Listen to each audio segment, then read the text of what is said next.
124 000 documents révélés sur le géant des VTC, les Uber Files. Pour assurer son expansion, la firme a flirté avec l'illégalité, fait pression sur des gouvernements pour changer la législation et a bénéficié d'appuis haut placés selon un consortium international de journalistes. En France, Emmanuel Macron lui-même se serait plié en quatre pour aider Uber. Un scandale pour l'opposition. C'est très grave. Voilà.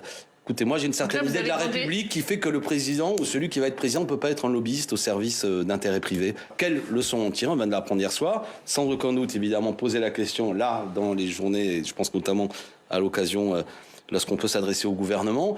Les Uber Files révèlent qu'entre 2014 et 2016, Emmanuel Macron, alors ministre de l'économie, aurait plaidé en faveur d'Uber au gouvernement, échangé directement avec ses dirigeants et leur aurait offert un accès direct à son cabinet.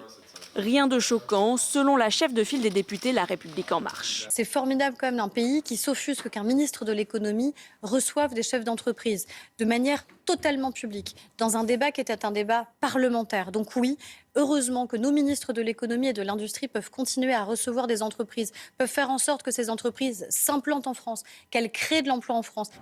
Selon l'enquête, dans plusieurs pays du monde, Uber assume dans ses échanges un lobbying intense, l'utilisation de logiciels empêchant les saisies informatiques par la police ou encore la mise en danger de ses chauffeurs. L'entreprise a réagi, elle déclare avoir changé, mais ne pas vouloir s'excuser pour son passé.